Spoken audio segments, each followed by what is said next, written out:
प्रिय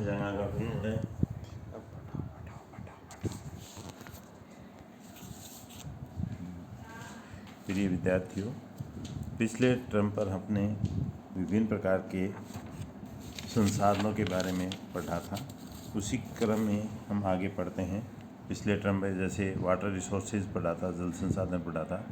अगला जो टॉपिक आता है भूमि संसाधन या मिट्टी संसाधन। मिट्टी संसाधन है, इसका संसाधन भूगोल के अंतर्गत या मानव प्रजाति और मानव सभ्यता के लिए बहुत ही अत्यधिक महत्वपूर्ण योगदान पाया जाता है, क्योंकि हमारी पृथ्वी की जो ऊपरी सतह पाई जाती है, उस ऊपरी सतह पर विभिन्न प्रकार के बाहरी प्रक्रमों के द्वारा एवं अंतर्जात प्रक्रमों के द्वारा जब ऊपरी सतह पर विभिन्न प्रकार के छोटे छोटे कणों का निर्माण होना और उसमें विभिन्न प्रकार के वनस्पतिक तथा जैविक अंशों का निर्माण होना और उस पर उसके द्वारा एक ऊपरी सतह पर पतली परत के रूप में या जो विभिन्न प्रकार की चट्टानें पाई जाती हैं, उनके जो एक परत के रूप में जो जमाव पाया जाता है, उसे हम मिट्टी कहा जाता है या मिट्टी संसाधन कहा जाता है। तो हमारी जो विश्व के अंतर्गत विभिन्न प्रकार के जो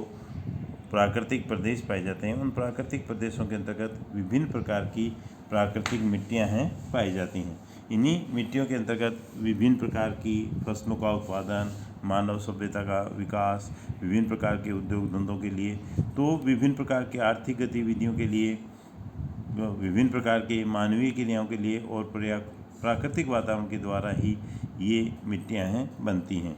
इसी का एक महत्वपूर्ण संसाधन पाया जाता है, या इसी के रूप में यदि हम इसको देखें तो ये एक महत्वपूर्ण संसाधन हो जाता है, क्योंकि मिट्टियों संसाधन से ही या हमारा जो भूमि संसाधन पाया जाता है या सॉइल रिसोर्सेज पाया जाता है, इसी से विभिन्न प्रकार की संसाधनों का निर्माण होता है, विभिन्न प्रकार के आर्थिक क्रियाएं संचालित होते हैं, मानव जीवन संचालित होता है। मानव जीवन के साथ साथ विभिन्न प्रकार का जो जैव मंडल पाया जाता है, वनस्पतियां पाई जाती हैं, जीव जंतु पाए जाते हैं, तो जैविक और अजैविक जो तत्व पाए जाते हैं, तो वे भी इसी संसाधन के द्वारा ही उद्गमित होते हैं या उनका जीवन संचालित होता है, चाहे वो विभिन्न प्रकार के वनस्पतियां हों, चाहे वह विभिन्न प्रकार के जीव जंतु हों।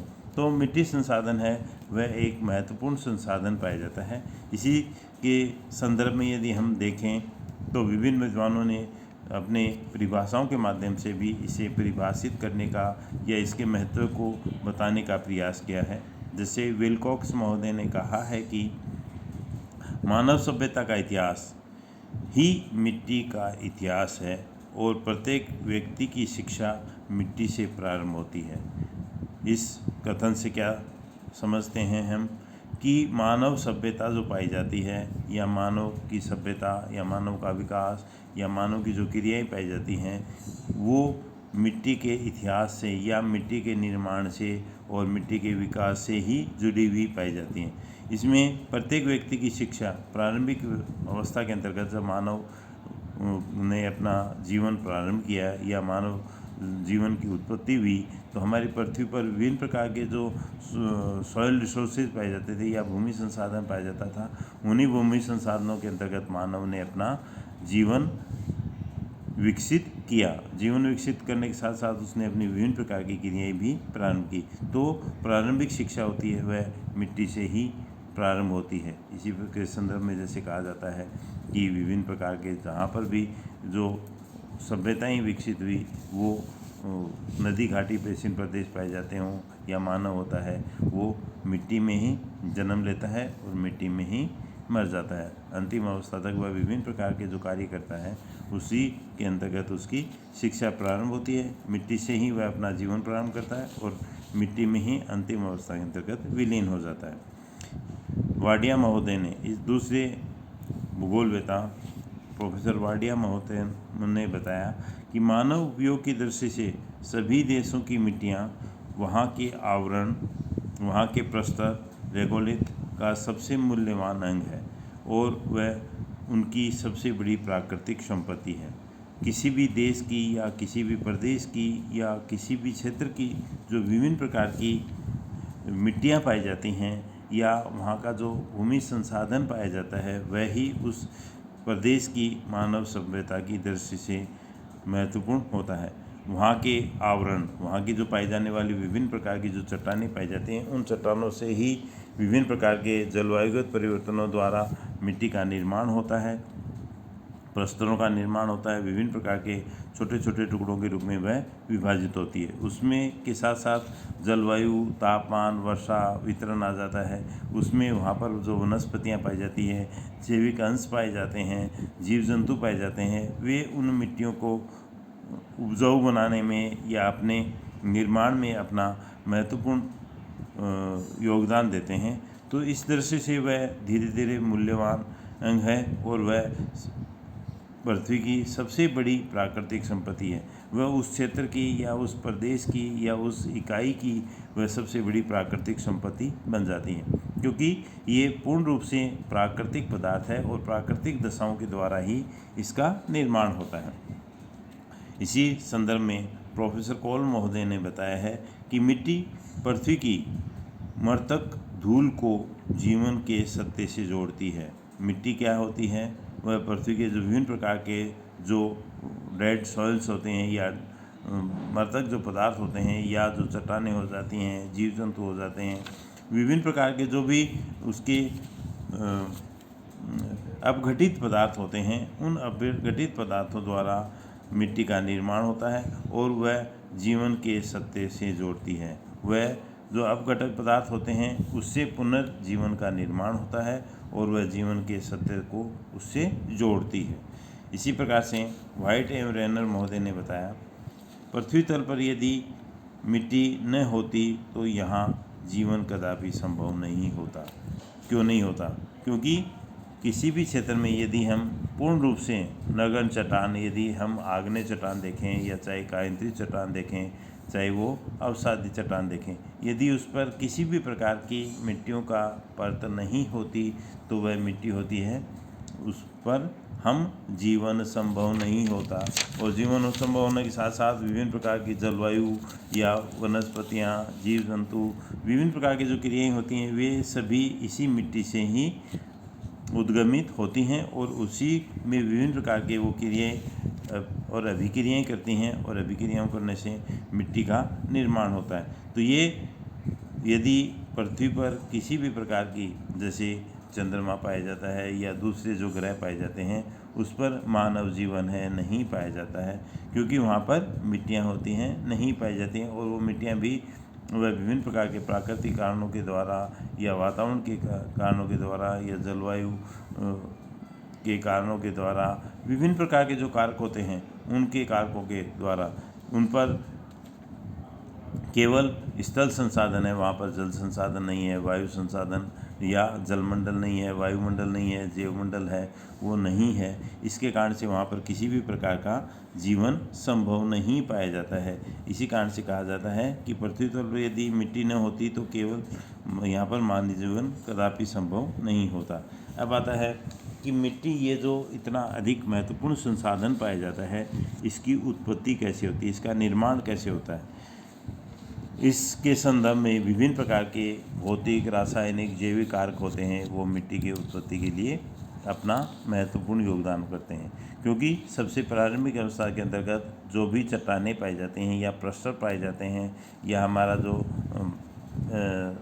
स्थल मंडल पाया जाता है, उस स्थल मंडल में अंतर्जात बलों के द्वारा एवं बहिर्जात बलों के द्वारा विभिन्न प्रकार की भौतिक, रासायनिक और जैविक क्रियाएँ और अभिक्रियाएँ होती हैं, एक्शंस होते हैं, रिएक्शंस होते हैं, उसी के द्वारा मिट्टी का निर्माण होता है। इसी संदर्भ में रूस के जो क्षेत्र पाए जाते हैं, संयुक्त राज्य अमेरिका का जो मिट्टी विभाग पाया जाता है, उन्होंने मिट्टी के क्षेत्र में अनेक प्रकार के अनुसंधान किए हैं। अनुसंधान करके मिट्टी के वर्गीकरण करना है, मिट्टी के जो अनुसंधान है, शोध कार्य है, वो किए गए हैं। तो उसके संदर्भ में भी ये कहा जाता है कि गेरासिमोव, रूसी वैज्ञानिक गेरासिमोव ने भी कहा है कि सेलों में परिवर्तन से या सेलों में अपघटन की क्रियाओं के द्वारा, विघटन की क्रियाओं के द्वारा और विभिन्न प्रकार के एक स्थान से दूसरे स्थान पर विस्थापन होने के द्वारा, अपक्षय, अपर्दन, विभिन्न प्रकार के जो कारक होते हैं वो उसके अंतर्गत सम्मिलित होते हैं और उससे सेलों में परिवर्तन होता है। फिर आता है उस पर जलवायु का प्रभाव। फिर तीसरा फैक्टर आता है उच्चावचों का प्रभाव।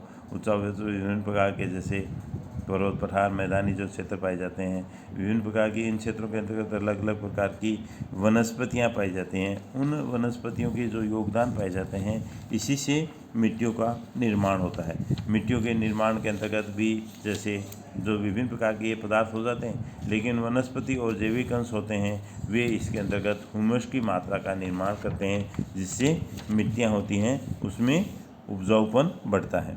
तो इसी प्रकार से जो विभिन्न प्रकार के मिट्टियों के निर्माण या मिट्टी की उत्पत्ति में विभिन्न प्रकार के भौतिक कारक, रासायनिक अभिक्रियाएं एवं क्रियाएं तथा विभिन्न प्रकार के जैविक और सांस्कृतिक कारक होते हैं, वे इसके अंतर्गत अपना योगदान देते हैं। उसी के अंतर्गत विभिन्न प्रकार की क्रियाएं होती हैं, एक्शंस होते हैं, और विभिन्न प्रकार की प्रतिक्रियाएं होती हैं, रिएक्शंस होते हैं, और उसके द्वारा मिट्टी का निर्माण होता है। प्राथमिक दृष्टि से भौतिक में जैसे विभिन्न प्रकार के चट्टानों में अपघटन की क्रिया, विघटन की प्रक्रियाएँ होती हैं, निक्षालन की प्रक्रियाएँ होती हैं, बहुत सारे जो फैक्टर्स होते हैं, चट्टानों में टूट फूट होना, अपने स्तर पर दूसरे स्थान पर विघटन होना, और फिर होता है उसमें रासायनिक, उन चट्टानों में पाए जाने वाले जो पदार्थ होते हैं उसमें रासायनिक अभिक्रियाएँ होती हैं, जैसे एल्यूमिना पाया जाता है, लोहांश पाया जाता है, या उसमें विभिन्न प्रकार के दूसरे जो पदार्थ पाए जाते हैं उसमें अभिक्रियाएँ होती हैं और क्रियाएँ होती हैं उसके द्वारा उसका। फिर आता है जैविक अंश। जैविक अंश होते हैं विभिन्न प्रकार के जीव जंतु होते हैं, उसके अपघटन की प्रक्रिया के द्वारा या अपने उसके विभिन्न प्रकार के अवशिष्ट पदार्थ उनके द्वारा, या जीव जंतु होते हैं वो स्वयं भी विभिन्न प्रकार के जो चट्टानें होती हैं उसको तोड़ फोड़ करने का कार्य भी करते हैं। तो उससे भी वो विभिन्न प्रकार की मिट्टियों के निर्माण में अपनी क्रिया के द्वारा और अपनी प्रतिक्रियाओं के द्वारा मिट्टियों का निर्माण करते हैं। तो ये मिट्टी जो संसाधन पाया जाता है, ये एक पूर्ण रूप से गतिशील संसाधन भी पाया जाता है, और इसमें विभिन्न प्रकार के जीवित अंश होते हैं, जीवित तथ्य होते हैं, वे भी सक्रिय रूप से क्रियाशील होते हैं। गतिशील संसाधन कैसे पाया जाता है? क्योंकि इसमें निरंतर विभिन्न प्रकार के परिवर्तन होते रहते हैं। विभिन्न प्रकार के निर्माण की जो प्रक्रियाएँ होती हैं वो सतत रूप से संचालित रहती हैं। तो इस कारण से, और दूसरा विभिन्न प्रकार की जो मिट्टियाँ होती हैं, सॉइल्स होती हैं, वो भी एक स्थान से दूसरे स्थान पर परिवर्तनशील भी पाई जाती हैं। इस कारण से भी ये एक गतिशील संसाधन पाया जाता है। विभिन्न प्रकार के जीवित तथ्य होते हैं इसके अंतर्गत पाए जाते हैं। तो इसके अंतर्गत यदि हम इसमें विभिन्न प्रकार की विशेषताएँ देखते हैं तो मिट्टियों में अनेक प्रकार की विशिष्टताएँ पाई जाती हैं, अनेक प्रकार के तत्व पाए जाते हैं, जिसके आधार पर हम मिट्टी को या मिट्टी जो संसाधन होते हैं उसका अध्ययन कर सकते हैं। जैसे मिट्टी का गठन, उसका टेक्सचर कैसा पाया जाता है, मिट्टी का मोटी मिट्टी पाई जाती है, पतली मिट्टी पाई जाती है, या मोटे कणों वाली पाई जाती है और महीन कणों वाली पाई जाती है। दूसरा, मिट्टी का रंग कैसा पाया जाता है, उसकी जो अभिक्रिया है वह कैसी पाई जाती है। तो इसके आधार पर उसका गठन होता है, उसमें मोटे या महीन कणों वाली होती हैं, उसके आधार पर इसका अध्ययन किया जाता है। दूसरा आता है मिट्टी की संरचना, स्ट्रक्चर कैसी पाई जाती है, कैसा किन क्षेत्रों के अंतर्गत किस प्रकार की जो चट्टानें पाई जाती हैं उनसे उसका निर्माण होता है, उसकी जो स्ट्रक्चर होती है वह किस प्रकार की होती है, वह उसके अंतर्गत संरचना होती है, वह उसके अंतर्गत महत्वपूर्ण योगदान प्रदान करती हैं। जैसे अम्लीय पदार्थों से बनी हुई मिट्टियाँ होती हैं, या लावा से बनी हुई मिट्टियाँ होती हैं, या अवसादी और कायांतरित चट्टानों से बनी हुई मिट्टियाँ होती हैं, या विभिन्न प्रकार के बहिर्जात जो बल पाए जाते हैं, चूनायुक्त प्रदेशों की मिट्टियाँ पाई जाती हैं, या मिट्टियों के मैदानी प्रदेश या नदियों के मैदानी प्रदेशों या हिम नदियों के द्वारा मैदानी प्रदेशों के द्वारा जो मिट्टियाँ होती हैं उसका निर्माण होता है। फिर उसके बाद में तीसरा जो फैक्टर आता है वो तापक्रम आता है। तापक्रम उसके टेम्परेचर के आधार पर भी उष्ण प्रदेश की, शीतोष्ण प्रदेश की और शीत प्रदेशों की जो मिट्टियाँ होती हैं उनमें अलग अलग अंतर होगा, अलग अलग प्रकार का उनका स्ट्रक्चर होगा, उसमें विभिन्न प्रकार की जो विशेषताएँ होती हैं वो भी अलग अलग प्रकार की। फिर आता है रंग, क्योंकि रंग होता है वह उसकी मूल पदार्थ से या मूल चट्टान होती है उसी से वह प्रभावित होता है। और रंग के आधार पर भी हम विश्व में विभिन्न प्रकार की, जैसे काली मिट्टियाँ पाई जाती हैं, भूरी मिट्टियाँ पाई जाती हैं, पीली मिट्टियाँ पाई जाती हैं, तो कत्थई मिट्टियाँ पाई जाती हैं, तो अलग अलग प्रकार की लाल मिट्टियाँ पाई जाती हैं। तो रंग के आधार पर उसकी जो स्ट्रक्चर पाया जाता है, गठन पाया जाता है, उसके आधार पर भी इसको। फिर आता है गहराई। गहराई के आधार पर जैसे हम सॉइल प्रोफाइल्स होते हैं, कितने क्षेत्र के अंतर्गत, यदि पर्वतीय क्षेत्र है तो उसके अंतर्गत मिट्टियों की गहराई है कैसी पाई जाएगी, पठारी प्रदेश है उसके अंतर्गत कैसी होगी, मैदानी जो प्रदेश है वहाँ पर मिट्टियों की गहराई कैसी पाई जाती है, या निक्षेप युक्त जो मैदानी प्रदेश होते हैं उसके अंतर्गत उसकी गहराई कैसी पाई जाती है, ये भी उसके लिए अत्यधिक मात्रा में महत्वपूर्ण होता है। फिर आता है जल के लिए प्रवेश्यता। उसकी प्रवेश्यता कैसी पाई जाती है, पानी को कितनी मात्रा में अब्जॉर्व करती है, कितनी मात्रा में अवशोषित करती है, और जल के लिए वह किस प्रकार के, पानी के लिए किस प्रकार से वह प्रवेश्य पाई जाती है, वह भी उसके अंतर्गत उसकी विशेषता होती है। फिर आता है रंध्रता एवं वातन।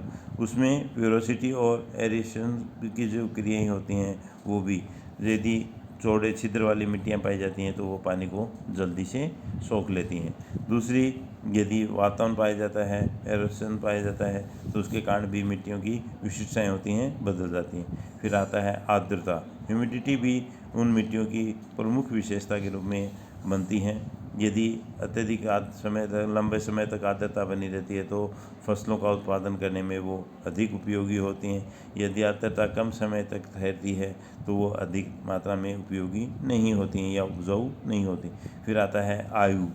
एज भी, यदि पुरातन काल की मिट्टियाँ पाई जाती हैं, नूतन काल की जो मिट्टियाँ पाई जाती हैं। पुरानी मिट्टियाँ कौन सी पाई जाती हैं, जैसे काली मिट्टी पाई जाती है, लावा युक्त जो मिट्टियाँ पाई जाती हैं वो पुरातन काल की जो मिट्टियाँ पाई जाती हैं, या जो मूल चट्टान से बनी हुई जो मिट्टियाँ होती हैं उसे पुरातन मिट्टियाँ कहा जाता है।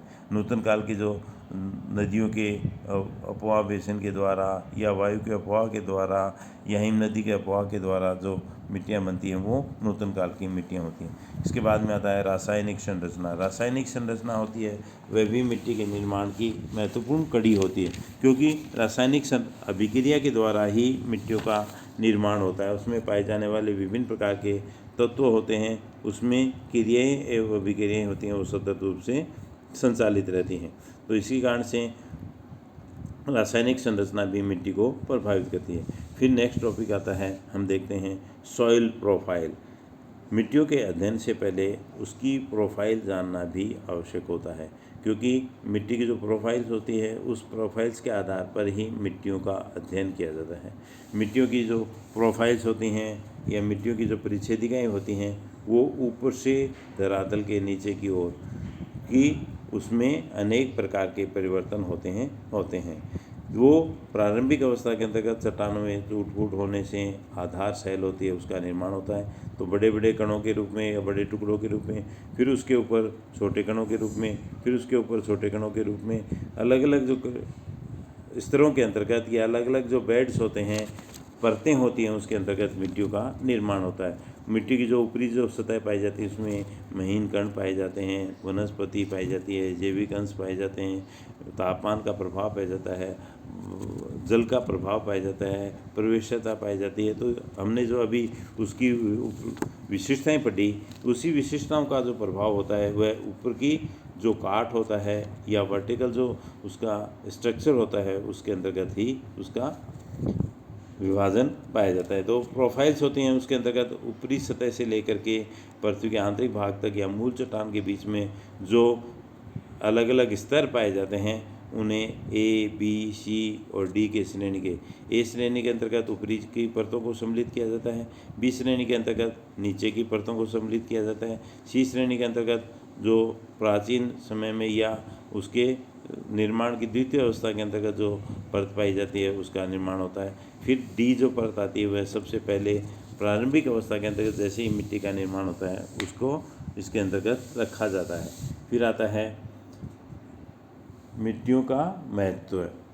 मिट्टियाँ क्या होती है, मिट्टियों की क्या इम्पोर्टेंस होती है, सॉइल्स होती है, वह किस प्रकार से विभिन्न प्रकार के मानव सभ्यता को, जीव जंतुओं को, विभिन्न प्रकार की कृषि को, किस प्रकार से ये हमारा जो विभिन्न प्रकार का हमारे जो अर्थ पाई जाती है उस अर्थ पर किस प्रकार से वह विभिन्न प्रकार के तत्वों को प्रभावित करती है, उसका अध्ययन होता है, हम इसके अंतर्गत करेंगे।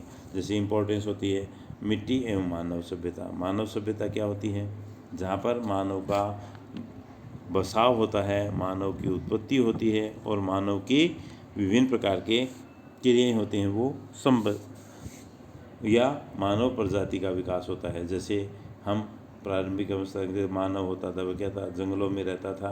जंगलों में भी वह सॉइल्स के साथ और वनस्पति तत्व होते हैं उनके साथ वह प्रत्यक्ष रूप से अपना जीवन व्यतीत करता था। इसके बाद में जैसे जैसे स्थायी रूप से उसने विभिन्न प्रकार के कार्य करने प्रारंभ किए, जैसे जैसे उसका बौद्धिक स्तर बढ़ता गया, उसने अपनी सभ्यता का विकास किया और नदियों के किनारे रह कर के कृषि कार्य भी करना प्रारंभ कर दिया। तो एक 10,000 वर्ष पूर्व ये कृषि कार्य या स्थान स्थायी रूप से उसने निवास बनाने शुरू कर दिए। विभिन्न प्रकार के जो फसलों का उत्पादन भी छोटे स्तर पर कर प्रारंभ किया। तो 7,000 वर्ष पूर्व, 6,000 या 5,000 वर्ष पूर्व विभिन्न अवस्थाओं के अंतर्गत या मानव सभ्यता के साथ साथ मिट्टियाँ हैं वो विकसित या मिट्टियाँ हैं, मिट्टी संसाधन के द्वारा मानव सभ्यता का विकास हुआ। दूसरा आता है मिट्टी एवं उत्पादन। मिट्टी और उत्पादन होता है, उसका प्रत्यक्ष संबंध रहता है। जैसे मिट्टी के द्वारा हम विभिन्न प्रकार के कृषि फसलों का उत्पादन करते हैं, विभिन्न प्रकार के फल और पौधों का विकास होता है। इसी प्रकार से विभिन्न प्रकार के जो धातु के पदार्थ होते हैं, जैसे सोना होता है, विभिन्न प्रकार के मोनोजाइट होते हैं, वो मिट्टियों के अंतर्गत पाए जाते हैं। तो विभिन्न प्रकार के एल्यूमिना पाया जाता है, ऑक्साइड, लोहे के ऑक्साइड्स पाए जाते हैं, लोहांस पाया जाता है। तो ये मिट्टियों का जो क्षेत्र होता है उसी के आधार पर उसमें उत्पादन की जो क्रियाएँ होती हैं होता है। फिर आता है मिट्टी एवं घरों का स्वरूप। मिट्टी होती है और हाउस जो होते हैं उसमें क्या संबंध पाया जाता है, किन क्षेत्रों के अंतर्गत। जैसे आप पढ़ेंगे कि विश्व में विभिन्न प्रकार के जो क्षेत्र पाए जाते हैं उसके अंतर्गत ग्रह जो पाए जाते हैं कैसे पाए जाते हैं, विषुवतरेखीय प्रदेशों के अंतर्गत कैसे ग्रह पाए जाते हैं, किस प्रकार के मकान पाए जाते हैं। वहाँ पर लकड़ी के बने हुए मकान होते हैं और मानव वहाँ पर नीचे धरातल पर नहीं रह करके पेड़ों के ऊपर अपने निवास स्थान बनाता है। दूसरा, जो उष्णकटिबंधीय जो मरुस्थलीय प्रदेश पाए जाते हैं वहाँ पर तंबू के अंतर्गत रहता है या तंबू में अपने निवास स्थान या विभिन्न प्रकार की प्राकृतिक वनस्पतियों से। इसी प्रकार से जो भूमध्य सागर या मध्य अक्षांशों के जो क्षेत्र पाए जाते हैं उसके अंतर्गत भी मानव होता है, वह ग्रहों का स्वरूप जो पाया जाता है। विभिन्न प्रकार के अलग अलग स्वरूप होते हैं। धरातल के स्वरूप के अनुसार पर्वत, पठार, मैदानी जो क्षेत्र पाए जाते हैं उसके अंतर्गत हमारे घर भी जैसे मरुस्थलीय प्रदेश में हम देखते हैं तो कैसे कच्चे मकान बने हुए होते हैं। कई स्थान पर जहाँ पर पत्थर मिल जाता है वहाँ पर पत्थर के मकान बने हुए होते हैं। जहाँ पर पर्याप्त मात्रा में पत्थर नहीं है या वह दूर के क्षेत्रों में पाया जाता है तो ईंट बना करके भी या मानव अपने निवास स्थान बनाता है। तो इसी प्रकार से जैसे एस्किमो जो क्षेत्र होते हैं उसके अंतर्गत भी मिट्टियाँ वहाँ पर नहीं पाई जाती हैं तो वो बर्फ़ से अपने घर बनाते हैं। तो इसके बाद में अगला जो महत्व आता है मिट्टियाँ एवं वनस्पतियाँ। मिट्टी एवं वनस्पति का भी एक महत्वपूर्ण योगदान पाया जाता है। इसके अंतर्गत वनस्पतियाँ होती हैं वो ही विभिन्न प्रकार के ह्यूमस का निर्माण करती हैं, विभिन्न प्रकार के फलों का उत्पादन करती हैं। तो वनस्पति होती है वह भी प्रत्यक्ष रूप से मिट्टी साधन पर ही, जो वन होते हैं, घास भूमियाँ होती हैं या विभिन्न प्रकार के उष्णकटिबंधीय, शीतोष्णकटिबंधीय और शीतकटिबंधीय जो प्राकृतिक वनस्पतियाँ होती हैं वो भी मिट्टियों पर ही निर्भर करती हैं। फिर आता है मिट्टी एवं सामाजिक जीवन। मिट्टियों का जो सामाजिक जीवन होता है वह भी प्रत्यक्ष रूप से निर्भर करता है कि इसी प्रकार से जैसे हम देखते हैं कि पशुचारणी जो क्रियाएँ होती हैं विश्व के विभिन्न क्षेत्रों के अंतर्गत या उष्णकटिबंधीय जो प्रदेश पाए जाते हैं, मानसूनी जलवायु वाले जो प्रदेश पाए जाते हैं या मरुस्थलीय जो प्रदेश पाए जाते हैं, उन मरुस्थलीय प्रदेशों के अंतर्गत वहाँ पर सामाजिक जीवन होता है। या पशुचारणिक जो प्रदेश होते हैं या घास के मैदानी प्रदेश होते हैं, उष्णकटिबंधीय घास के मैदानी प्रदेश है वहाँ पर अलग होगा, शीतोष्णकटिबंधीय घास के मैदानी प्रदेश पाए जाते हैं वहाँ पर अलग प्रकार की क्रियाएँ होंगी। और जो पर्वतीय प्रदेश होते हैं वहाँ पर पाए जाने वाले घास के मैदान होते हैं वहाँ पर अलग प्रकार की क्रियाएँ होती हैं। तो वो सामाजिक जीवन को भी प्रत्यक्ष रूप से प्रभावित करते हैं। फिर आता है मिट्टी एवं उद्योग। मिट्टियों से विभिन्न प्रकार के उद्योग होते हैं वह भी प्रत्यक्ष रूप से निर्भर करता है। जैसे कृषि आधारित उद्योग पाए जाते हैं या विभिन्न प्रकार के धातुओं पर आधारित जो खनिज उद्योग पाए जाते हैं, तो वनस्पतियों पर आधारित जो उद्योग पाए जाते हैं वो भी मिट्टी संसाधन से ही प्रत्यक्ष रूप से जुड़े होते हैं। तो इस प्रकार से मिट्टी है और उसका अत्यधिक मात्रा में महत्वपूर्ण स्थान पाया जाता है। अगले टॉपिक के अंतर्गत हम पढ़ेंगे मिट्टियों के वितरण और वर्गीकरण। मिट्टियों के वितरण और वर्गीकरण के बारे में अगले टॉपिक के अंतर्गत हम अध्ययन करेंगे।